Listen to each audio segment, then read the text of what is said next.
Don't forget to engage with this story, share your thoughts, and stay tuned for more compelling narratives. It started as nothing more than a casual workplace celebration, a simple gathering meant to mark the end of another demanding year. Marcus had been eagerly anticipating this event for several weeks, constantly mentioning it in our conversations. He viewed it as the perfect opportunity to bond with his coworkers and finally unwind from the relentless demands of his job. Truthfully, I felt little enthusiasm for the occasion. Corporate social events always struck me as artificial entertainment, where individuals who barely acknowledged each other during regular work hours suddenly transformed into the most sociable versions of themselves. However, Marcus's excitement proved infectious, and I ultimately decided to attend purely to show my support for him. The celebration took place at an upscale location featuring dim ambient lighting, smooth jazz melodies drifting through the air, and tables adorned with sophisticated hors d'oeuvres that appeared unnecessarily elaborate. Several faces looked familiar, though the majority of attendees were Marcus's professional associates, people I had encountered only briefly on one or two previous occasions. I remained by his side throughout the evening, engaging in light conversation with those nearby, while deliberately maintaining a low profile. That's precisely when she captured my attention. Her name was Sophia, a name that had occasionally surfaced in Marcus's casual workplace stories. She appeared to be in her mid-30s, possessed striking auburn hair that flowed gracefully past her shoulders and commanded an undeniable presence that seemed to magnetize everyone around her. Sophia demonstrated this remarkable talent for drawing people into her orbit, and I found it impossible not to observe how she appeared to position herself consistently within Marcus's vicinity. Her melodious laughter echoed throughout the space, and she seemed perpetually engaged in animated discussions with various colleagues, which made her more noticeable than the other guests. Something about their interaction patterns troubled me, though I struggled to identify exactly what felt unsettling. As the evening progressed, I withdrew to a peaceful corner of the venue, seeking a moment of solitude while clutching my wine glass. It provided a temporary refuge from the bustling energy of the celebration, but just as I began to find some tranquility, I sensed a distinct presence approaching my location. I turned around and discovered Sophia standing there, beverage in hand, displaying a radiant and seemingly perfect smile. While cradling my wine glass and watching the natural rhythm of the crowd in that peaceful alcove, I discovered a momentary sanctuary from the vibrant energy of the festivities. Just as I started to truly relax, an unmistakable presence approached my position. I pivoted and saw Sophia, drink in hand, her smile emanating genuine warmth. "Rebecca," she said, her voice smooth as velvet, "I hope you're enjoying yourself this evening." Her smile appeared almost supernaturally perfect, as though it had been carefully practiced and refined. It seemed like she was simply putting on an act, yet I decided to keep my observations to myself. I returned her courtesy with a polite smile of my own. "I'm managing quite well," I replied, attempting to keep my tone casual and relaxed. "The atmosphere is really quite lovely, and the food has been exceptional." She released a gentle laugh, her gaze shifting toward Marcus, who stood on the opposite side of the room, deeply absorbed in conversation with several of his colleagues. "Isn't Marcus absolutely wonderful?" Sophia commented. "He has this natural ability to make conversation feel effortless and engaging. It's really no surprise that he's become so well liked throughout the entire office." I nodded in agreement, working hard to conceal the uneasiness that was building inside me. "Yes, he truly is a remarkable person. We've been together for quite some time now." Sophia's attention lingered on Marcus for just a moment longer before she turned back to focus on me. "The two of you make such a beautiful couple together. He's incredibly fortunate to have someone like you in his life." Her voice dropped to a slightly more intimate level, as if she were sharing a confidential secret. "Rebecca, you have such natural elegance. Marcus really is quite an extraordinary individual. Sometimes we all need just a little excitement in our lives, don't you think?" There it was, that subtle tension in her voice, that faint suggestion that there were deeper undercurrents at play. My heart began beating faster unexpectedly. What exactly was she trying to imply? Just as I was preparing to respond, Sophia's phone rang, prompting her to excuse herself with a quick comment about needing to take the call. She turned and walked away, leaving me with an uncomfortable knot forming in my stomach. The atmosphere seemed to shift suddenly, becoming heavier and more oppressive, and my mind raced with various interpretations of her carefully chosen words. Yet I pushed these thoughts aside. It was probably nothing significant. She was likely just being friendly and sociable. As the evening continued, I made an effort to focus on the present moments surrounding me, but persistent thoughts of Sophia and Marcus kept intruding on my consciousness. Her words seemed to dance around him. Her gaze lingered in ways that suggested an unspoken connection. It felt as though she was perceiving something that remained hidden from my own understanding. I dismissed these feelings and went in search of Marcus. He was still engaged in conversation with a few colleagues when I approached, but upon seeing me, his face lit up with that familiar smile that always made me feel secure, as if everything in the world was exactly as it should be. However, that evening, an unsettling sensation continued to linger in the atmosphere. Relief flooded through me as the evening finally began winding down, with guests exchanging their final farewells and gradually making their way toward the exits. Marcus and I walked to our car, both showing signs of fatigue but feeling a sense of shared camaraderie. As we left the parking area, I glanced sideways at him, trying to read the subtle nuances of his facial expression. "How did you find the party?" I asked, maintaining an upbeat tone. "It was enjoyable," he responded, his hands resting comfortably on the steering wheel, his voice relaxed and easy. "Talking with Sophia was particularly pleasant. She has such incredible energy, don't you think?" I smiled, though it felt more like an automatic response than a genuine expression of happiness. "Yes, she certainly has a distinctive quality about her."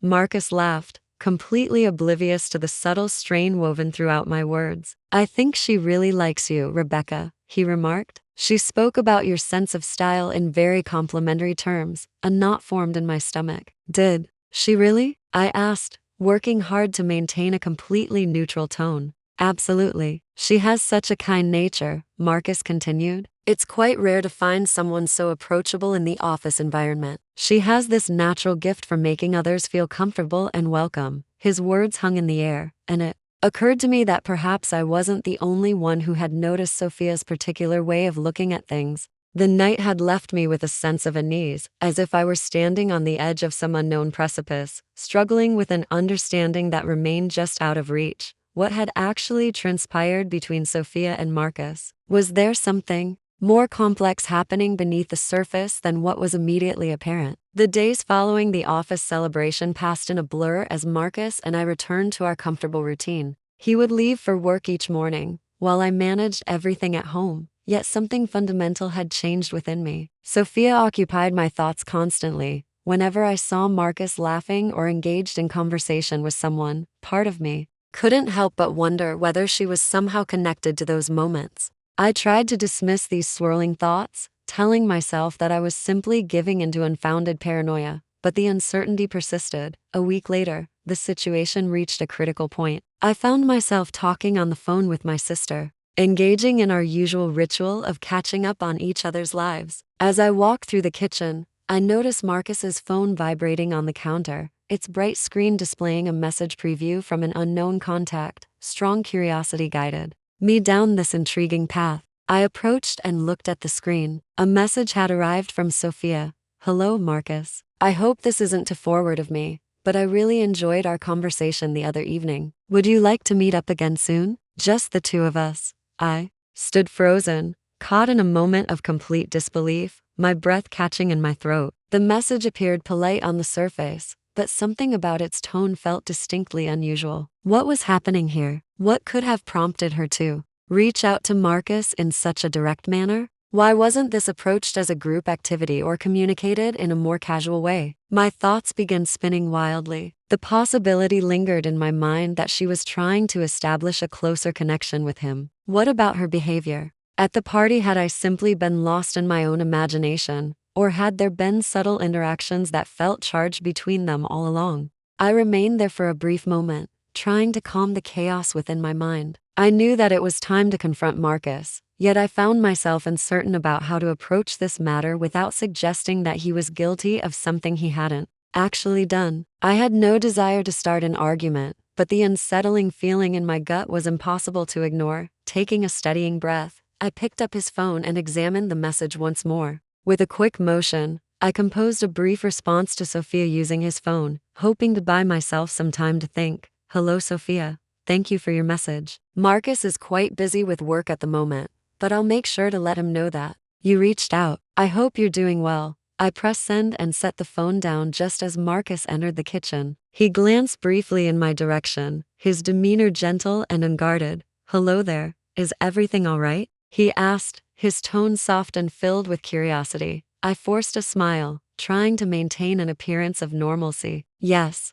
Just looking at something on your phone. Everything's fine, he nodded, though a single eyebrow raised with curiosity. Are you sure? Your expression suggests there might be something bothering you. There was a moment of uncertainty. This was the critical moment. In that pivotal instant, I found myself torn between the choice to confront him directly or to suppress my emotions and pretend that everything was perfectly normal. I saw Sophia's message. I replied, my voice softer than I had intended. She mentioned wanting to meet up with you. Marcus's expression flickered with a hint of confusion. Could you explain what you mean by that? She sent you a message, yes, I responded, striving to maintain a calm tone. What started as a simple invitation seemed to carry undertones that suggested something more significant. The silence stretched on, an unbroken quiet enveloping the space. It was clear that Marcus's mind was working rapidly, carefully processing the words I had just shared. Finally, he let out a soft sigh and approached me, gently taking my hands in his. Rebecca, I had no idea you were feeling this way, he said, his tone gentle yet sincere. Sophia and I are simply friends,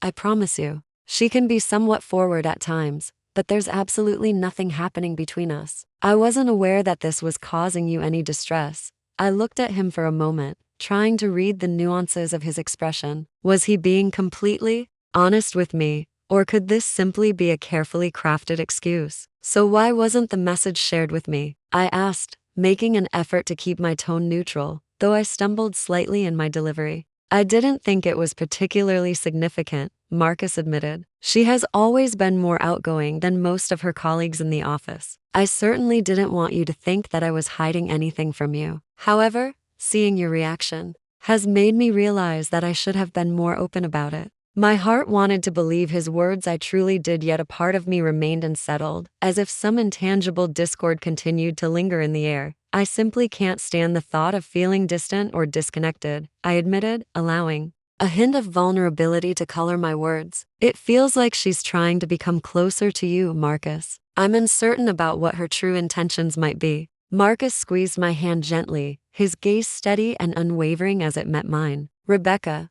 there's absolutely no need for you to worry about Sophia, he reassured me. You are the only one who has my heart and affection, but if this is causing you discomfort, I will take care of it. I'll make sure she understands that my feelings are strictly professional. I studied him intently, searching for any sign of deception, yet all I could see was the man I had promised to spend my life with, the man I had once known so well. The uncertainty within me began to fade, and I gave a slow nod. All right, I replied softly, though some doubt still lingered within me. I'm willing to trust you. I just want to avoid the feeling of drifting away from you. Marcus's smile widened as he wrapped me in a warm embrace. You won't lose me, Rebecca. I will always be by your side. Yet beneath the surface, a flicker of doubt continued to stir within me, questioning whether Sophia's motivations were more complex than either Marcus or I could fully understand. The message had conveyed one thing, but the question remained, how would events unfold from this point forward? The following days passed with unusual tranquility. Marcus made deliberate efforts to keep me more informed, updating me whenever Sophia or anyone else from the office contacted him. This provided some comfort, yet the lingering discomfort remained ever present. That night at the office party continued to replay in my mind like a persistent melody, the way Sophia had looked at Marcus, her manner of making her presence known, which had lingered longer than I had expected. A persistent feeling remained, suggesting that some hidden truth continued to elude my understanding. Then the real challenge arrived. As the sun set on that Friday evening, Marcus and I had settled into the comfortable embrace of our home, planning a quiet night together, just the two of us. While I was in the middle of preparing dinner, his phone buzzed once more. As I glanced over casually, my heart raced at the sight of Sophia's name appearing on the screen. This time, it carried more weight than mere casual conversation. It was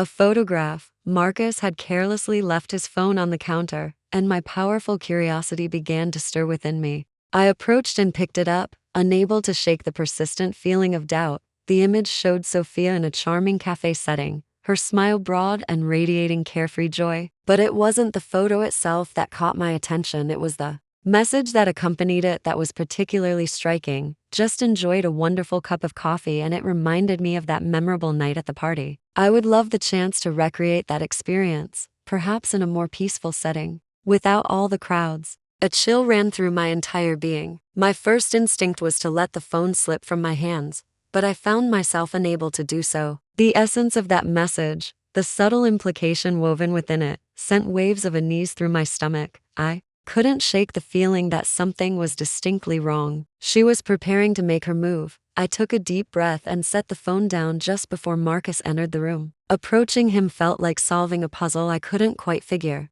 out. Would he see this as I did? Or was I simply overreacting once again? As Marcus entered from the living room, I remained by the counter, working to regain my composure. He looked at me, and in that instant, I knew from his expression that something had shifted. Is everything okay? He asked, concern evident in his voice as he sensed the obvious tension in the atmosphere. I nodded, though the gesture lacked conviction. A tightness gripped my chest. This goes beyond simple friendly communication, doesn't it? I saw her message. It carried implications that went far beyond ordinary conversation. She's trying to get closer to you, Marcus. Marcus stepped forward, a deep frown creasing his features. Rebecca, I assure you, she's simply a colleague. Everything is still normal. You're perhaps reading too much into the situation. But his words felt hollow. Frustration flickered in his eyes, a silent testament to his internal struggle. I found myself uncertain whether the frustration was directed at me or at the circumstances themselves. Marcus, this has moved beyond mere words, I said, my voice quiet but resolute. I've observed how she seems to seek your attention more than